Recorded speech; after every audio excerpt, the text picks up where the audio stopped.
Ya, halo semuanya. Assalamualaikum warahmatullahi wabarakatuh. Balik lagi bersama saya Aldi Maulana dari kelas 12 MIPA 3. Jadi di sini kita akan membahas tentang materi inti atom. Nah, sebelum kita masuk ke materi inti atom, saya ingin menjelaskan sedikit perbedaan antara fisika atom dan fisika inti. Nah, di fisika atom itu ada inti dan elektron. Yang dua-duanya kita cuma bahas ngomongin tentang elektron-elektronnya doang.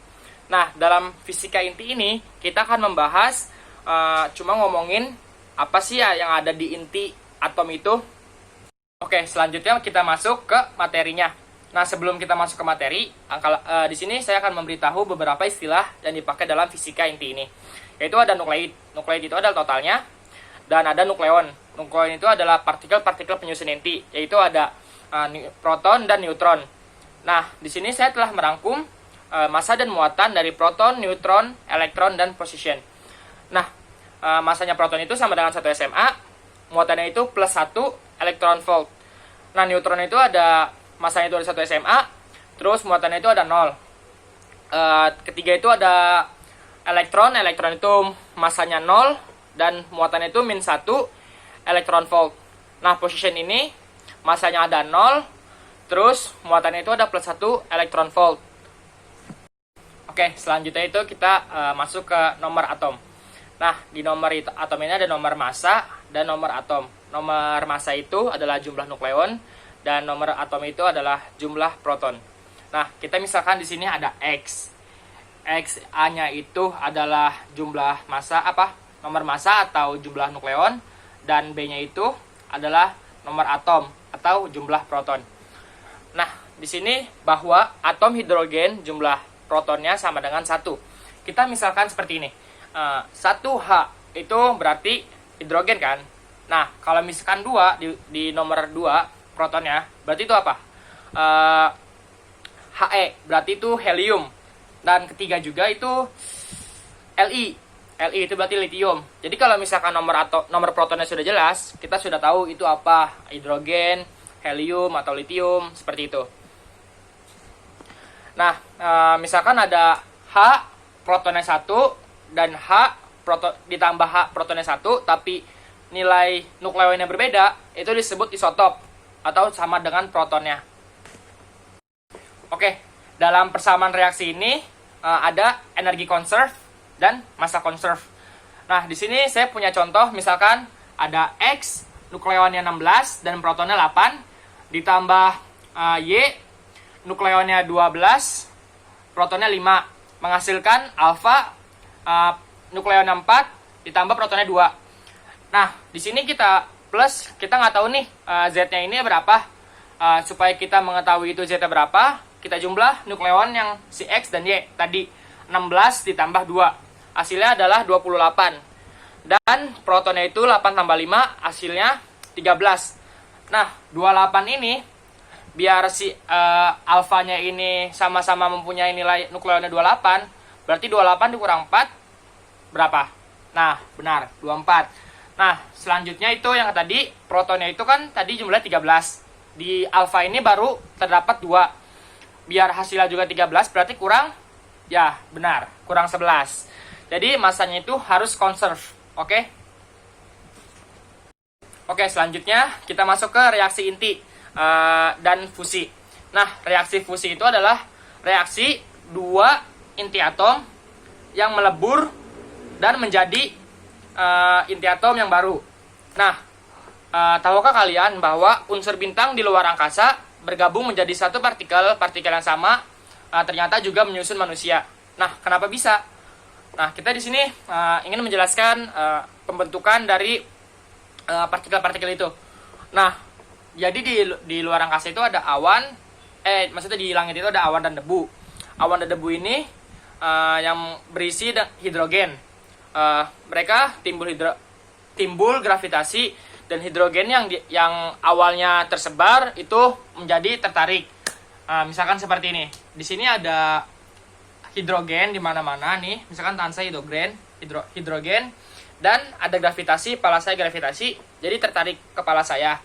Nah, selanjutnya untuk hidrogen bergabung melalui reaksi fusi. Reaksi fusi tadi yaitu melebur dan menjadi satu.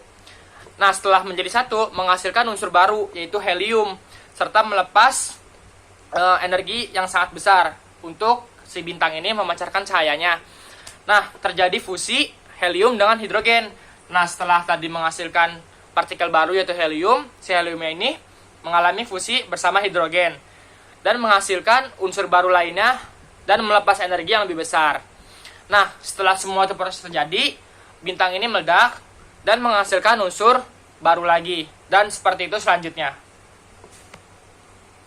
Oke, tahukah kalian bahwa waktu paruh itu bisa mengetahui berapa lama manusia purba itu hidup? Nah, seperti ini, misalkan ada gajah mamut yang sudah punah kisaran 5.000 tahun yang lalu.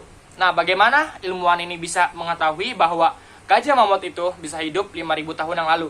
Nah, mereka ini melakukan dengan carbon dating. Apa sih itu carbon dating? Nah, carbon dating itu adalah untuk mengetahui berapakah usia fosil tersebut. Nah, setiap makhluk hidup itu memiliki unsur karbon, hidrogen, nitrogen, dan oksigen. Dalam molekul itu terdapat isotop karbon yang bersifat radioaktif, yaitu C14. Jadi, kesimpulannya adalah semakin banyak radioaktif atau C14 dalam hewan tersebut atau makhluk hidup tersebut, maka semakin mudah untuk diketahui masa hidupnya yang sudah berlalu itu. Nah, waktu paruh peluruhan itu, misalkan C14 itu kan sama dengan C14 itu 5.730 tahun. Nah, jadi tinggal dihitung berapa lama dia hidup itu. Oke, selanjutnya kita masuk ke defek massa dan energi ket inti. Nah, dalam defek massa ini, saya punya pertanyaan. Kenapa sih si proton ini ada 2 proton? Nah, kenapa dia tidak saling mental? Bahasanya apa sih? Bahasanya itu berjauhan gitu. Nah, dalam permaknatan kan kalau positif dan positif dia pasti akan mental. Nah, kenapa sih proton ini tidak mental, malah dia bisa berdampingan seperti ini? Nah, itu karena ada energi ikat yang disebut dengan strong force. Oke semuanya, mari kita langsung masuk ke soalnya. Nah, di sini saya punya contoh soal, yaitu saya bacakan. Waktu paruh dari radium adalah 1.600 tahun. Bila dalam sebongkah batu mengandung 0,2 gram radium, maka jumlah radium dalam batu tersebut menjadi maka jumlah batu dalam radium tersebut 12.800 tahun yang lalu adalah, nah, kita menggunakan rumus MT sama dengan M0 setengah kuadrat N. Nah, kita cari, kita diketahui bahwa T setengah sama dengan 1.600 tahun, dan T-nya itu sama dengan 12.800 tahun. MT-nya itu sama dengan 0,2 gram.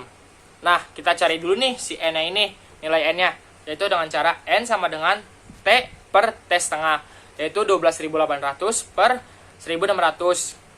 Kita dapat hasilnya jadi 8. Nah, tinggal kita masukin ke rumusan tadi, yaitu MT sama dengan M0 kali setengah N, setengah kuadrat N. MT itu 0,2 sama dengan MO itu ditanya, dan setengah kuadrat 8. Nah, 0,2 sama dengan MO dikali 1 per 256. MO-nya sama dengan 0,2 dikali 256, yaitu 51,2 gram. Jadi hasilnya 51,2 gram MO-nya. Nah, kita lanjut ke soal nomor 2, itu ada perbandingan jumlah neutron pada oksigen min 18 dan nitrogen min 14. Nah, tadi oksigen itu protonnya nilainya 8 dan nitrogen itu protonnya nilainya 7. Jadi neutronnya itu 18 O dan N-nya itu neutronnya 14. Jadi kita NO itu 18 min 8 sama dengan 10. NO itu sama dengan masanya si oksigen, dan NN itu kita misalkan masanya si nitrogen, yaitu 14 kurang 7 sama dengan 7. Jadi hasilnya itu sama dengan 10 dibanding 7. Sekian dan terima kasih. Dadah semuanya, kurang lebihnya mohon maaf. Wassalamualaikum warahmatullahi wabarakatuh. Kembali lagi bersama saya nanti.